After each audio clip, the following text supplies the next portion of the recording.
गोविंदाय नमो नमः। लक्ष्मीनाथाय नमो नमः। आनंद करो प्रसन्नं ज्ञानं स्वरूपं निजभावयुक्तं योगेन्द्रविद्यां वरोगविद्यां श्रीमद्गुरुनित्यं नमामि। श्रीमद्गुरुनित्यं नमामि।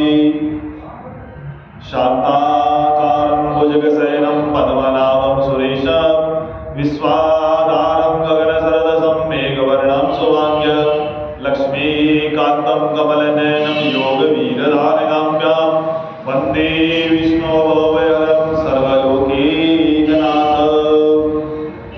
या कुन्देतु तुषारहारधवला या शुभ्रवस्त्रावृता या वीणावरदण्डमण्डितकरा या श्वेतपद्मासना या ब्रह्माच्युतशङ्करप्रभविते देवैः सदा वन्दिता। श्यामां पातु सरस्वती भगवती निःशेषजाड्यापहा। शुक्लां धर्मविचारसारपदमा माध्या जगते व्यापिनी वीणा पुस्तकधारिणी भवदां जाडाय पाहि स्थिता। हस्ते स्फाटिकमालिका विदधति पद्मासने संस्थिता। वन्दे तां परमेश्वरी भगवती बुद्धिप्रदां शारदां बुद्धिप्रदां शारदाम्। व्यासाय विष्णुरूपाय व्यासरूपाय विष्णवे नमो ब्रह्मनिधे वसिष्ठाय नमो नमः। सर्वशक्ति महामाया दिव्य ज्ञान स्वरूपिणी नवदुर्गे जगन्मातर प्रणमामि मुहुर्मुहुः। वसुदेव सुतं देवं कंसचारूरमरधरं देवकी परमानन्दं कृष्णं वन्दे जगद्गुरुं। बोले विष्णु भगवान की जय। लक्ष्मीनाथ भगवान की जय।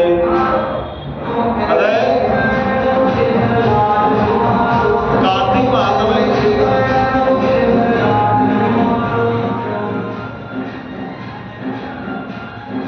श्री नारद जी ने कहा, इस प्रकार प्रसन्न होकर देवतागण सिद्धगण उन सभी बीजों को वृंदास से युक्त सौम्य संपत्ति के विहीन विष्णु भगवान ने वहां पर छींटे थे।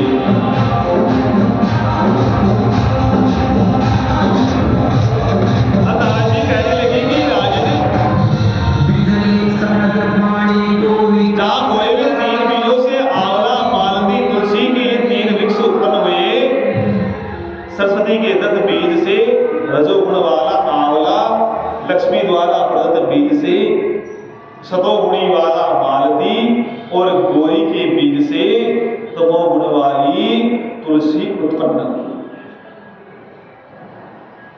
तुलसी जी का वृक्ष का उत्पन्न का संबंध में इतनी बड़ी कथा भगवान बताई है कि किस प्रकार से तुलसी माता का वृक्ष को उत्पन्न हुए।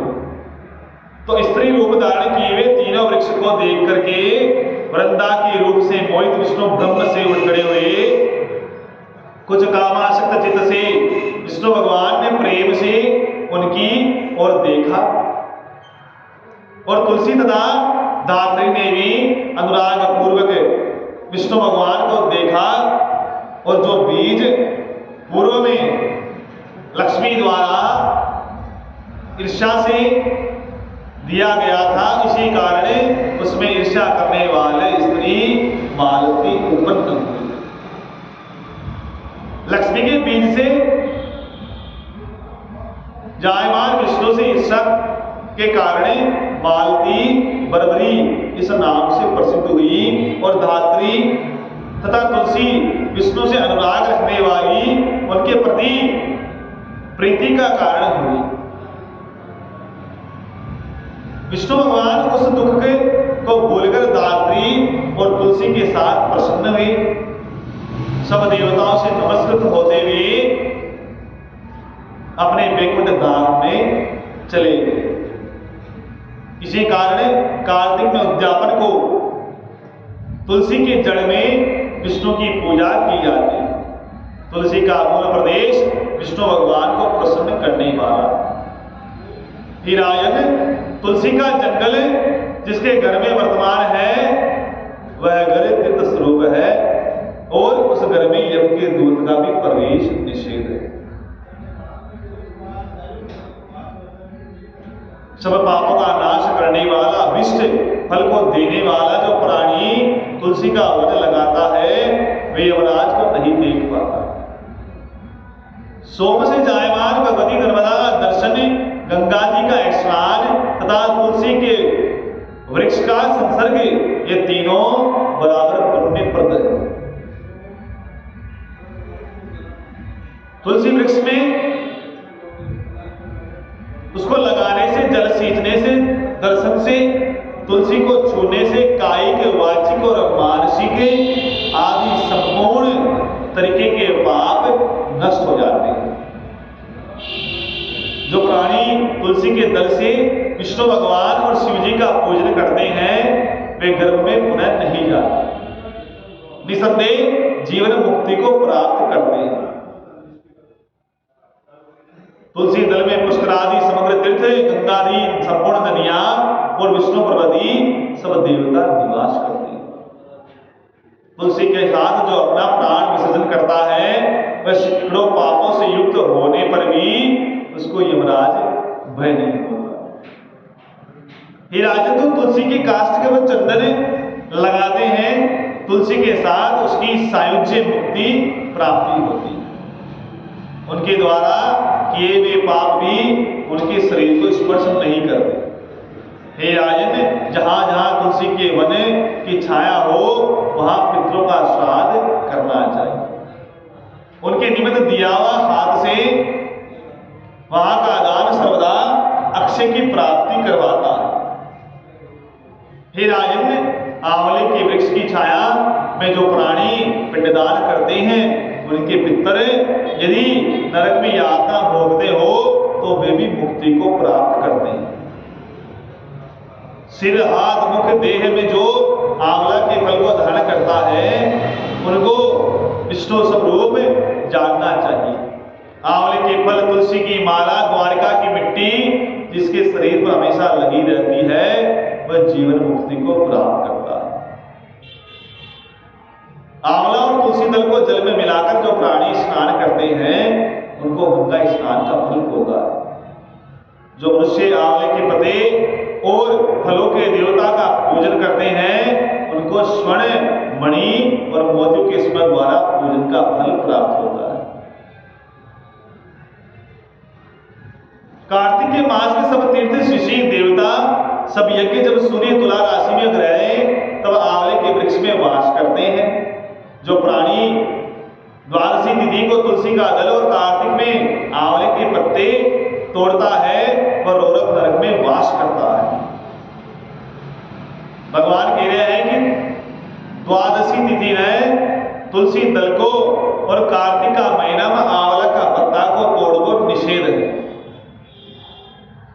जो कार्तिक के महीने में आंवले की छाया में बैठकर भोजन करता है उसके एक वर्ष में अन्न संसर्ग में उत्पन्न दोष आदि नष्ट हो जाते हैं। कार्तिक में आंवले की जड़ में जो विष्णु का पूजन करता है उसको विष्णु क्षेत्र में पूजन का फल प्राप्त होता है। आंवला तथा तुलसी की महत्ता का वर्णन करने में ब्रह्मा जी भी असमर्थ है। जिस प्रकार विष्णु भगवान ने महात्म्य का वर्णन कोई नहीं कर सकता, आंवला तथा तुलसी की उत्पत्ति की कथा जो मनुष्य सुनता है अर्थात सुनाता है वह सभी प्रकार के पापों से छूट जाता है। इस प्रकार से भगवान तुलसी का वृक्ष की और आंवला की महिमा बताओ। राजा पृथु ने नारद जी से पूछा कि आपने तुलसी का जो विचित्र इतिहास मुझे सुनाया है मैंने सुना, अब कार्तिक व्रत का फल और महात्मा मुझे बताकर अनुग्रह कीजिए, और इस शुभ व्रत को किसने किया है? नारद जी ने कहा कि पहले सह्य पर्वत के निकट कर्वीपुर में धर्मदत्त नामक विख्यात ब्राह्मण रहता था। वह विष्णु भगवान के व्रतों में तथा भली भांति उनकी पूजा में तत्पर रहता था और द्वादक्षर मंत्र के जप और अतिथि सत्कार में तल्लीन रहता। ओम नमो भगवते वासुदेवाय इस प्रकार से मंत्र को जाप किया करतो और अतिथि को नमस्कार किया करतो। एक समय वो ब्राह्मण कार्तिक मास में विष्णु भगवान को जागरण के निमित्त एक पहर रात शेष रहवा पर विष्णु भगवान का मंदिर में गयो। बड़े जाकर के विष्णु भगवान की पूजा सामग्री लेकर गए, पूजा करवा के लिए जा रहे हो कि बीच समय ही वो एक बड़ा ही भयंकर राक्षसी ने देख लिया, जो बड़े बड़े दांत वाली, जीभ लटकाती हुई, भीतर घुसे हुए लाल लाल नेत्र वाली, मांस रहित शरीर वाली, बड़े बड़े होठ मुंह वाली उस भयंकर राक्षसी को देखकर के भय से आतुर उसके शरीर के सभी अंग कांपने लगे। उस ब्राह्मण ने डरते डरते पूजा की सामग्री और जल से उस राक्षसी को मारा। क्योंकि तुलसी दल सहित जल से भगवान के नाम के स्मरण करते समय उसने उसको मारा था, इसी कारण उस राक्षसी के जन्म जन्मांतर के पाप नष्ट हो गए। तुलसी दल का पानी का छाटा तो दिया ब्राह्मण और पाप नष्ट होगा उस राक्षसी का। अनंतर वह पूर्व जन्म के कर्मों से फलों को उसके कारण प्राप्त करे। उस राक्षसी योनि का स्मरण करके ब्राह्मण को दंडवत प्रणाम कर बोली।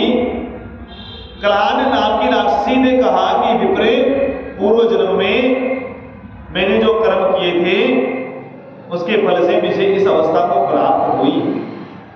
अब मैं इस पवित्र दशा को कैसे प्राप्त पहुंच गई हूं? नारद जी ने कहा कि उसको इस प्रकार प्रणाम कर दे, और अर्थ वर्णन करते देख करके वो ब्राह्मण अति विस्मित होकर कहने लगा। वो ब्राह्मण चकित हो गो, तो बोलो कि धर्मदत्त ने कहा कि तेरी अवस्था किस कर्म फल के कारण हुई, और पूर्व जन्म में तो कहाँ की रहने वाली थी, तेरा कैसा चरित्र था, ये सब मुझसे कहो। तो राक्षसी कला ने कहा कि ब्राह्मण सौराष्ट्र में भिक्षुक नामक ब्राह्मण रहता था, निष्ठुर स्वभाव वाली, कला नाम वाली। मैं उस ब्राह्मण की भार्या थी। मैं वाणी से भी पति का कल्याण कभी नहीं चाहती थी और न ही अच्छा भोजन मिठाई आदि देती, सर्वदा उसको ठगती रहती। नित्य ही झगड़ा मुझे प्यारा था। मुझे इस प्रकार का व्याकुल करने वाली देखकर मेरे पतिदेव ने दूसरे विवाह की इच्छा की। तब मैंने पहले ही विष खाकर मर जाने का अपना अंत कर लिया। मरने पर यमदूत मुझे बांध करके बार-बार मारते हुए यम के पास ले आए,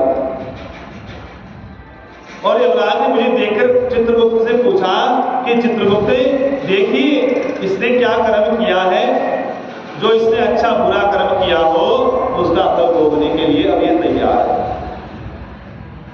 कला ने कहा कि चित्रगुप्त ने मुझे धिक्कारते हुए कहा कि इसने कोई भी शुभ कर्म न किया हो, इसने तो अपने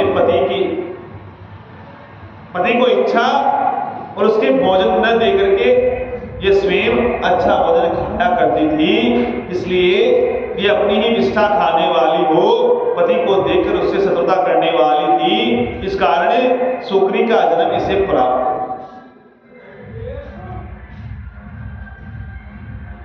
इस कारण ये अपने बच्चों को खाने वाली बिल्ली हो जाए। इसने पति पर क्रोध कर आत्मघात किया है, इस पाप से गृहती प्रेत योनि में निवास करे। ये प्रकार से धर्मराज चित्रगुप्त से कह रहा है कि मरुस्थान में भेज दिया जाए, वहां ये बहुत दिनों तक प्रेत योनि में रहकर के फिर ये पाप योनि का भोग करे। कला ने कहा कि वहीं से 500 वर्षों में अपने कर्मों के द्वारा भूख प्यास नित्य दुखित होकर के प्रेत योनि में निवास कर रही है। भूख और प्यास से अति पीड़ित होकर एक वेश्या के शरीर में प्रवेश करके कृष्णा और वेणी नदी के संगम पर देश में आ पहुंची। उसके शरीर में रहते थी और वहां से शिव और विष्णु के दूतों ने बलात् हमको बाहर निकाल दिया। फिर द्विजात में मुझ भूखी प्यासी को आप दिखाई दिए और मेरे ऊपर आपके हाथ से तुलसी दल का छींटा लग गया और मेरे सब पाप नष्ट हो गए। हे विप्रश्रेष्ठ, अब आप कृपा करके बताइए कि आगे होने वाली 3 योनियों में और इस प्रेत देह से मेरी मुक्ति किस बात हो। तो ब्राह्मण कहा कि इस प्रकार की वाणी सुनकर उसके कर्मों के परिपाक से स्वयं चकित होकर दुखी हुआ और उसकी गलानी देख करके उसका चित्त पिघल गया। तब ब्राह्मण थोड़ी देर ध्यान से चुपचाप होकर दुखित भाव से कहने लगा। तो इस प्रकार से तुलसी का दल का छींटा नागवास है कला नाम की राक्षसी योनि ने छोड़कर के पुण्य ने प्राप्त हो। बोले विष्णु भगवान की जय, लक्ष्मीनाथ भगवान की जय, गोविंद जय जय गोपाल जय जय गोविंद जय जय गोपाल जय जय श्री राधा रमण हरि गोविंद जय जय राधा रमण हरि गोविंद जय जय गोविंद जय जय गोपाल जय जय गोविंद जय जय गोपाल जय श्री राधा रमण हरि गोविंद जय जय श्री राधा रमण हरि गोविंद जय जय। ब्रह्मा की जय जय, विष्णु की जय जय, ब्रह्मा की जय जय, विष्णु की जय जय, उमापति शिव शंकर की जय जय, उमापति शिव शंकर की जय जय।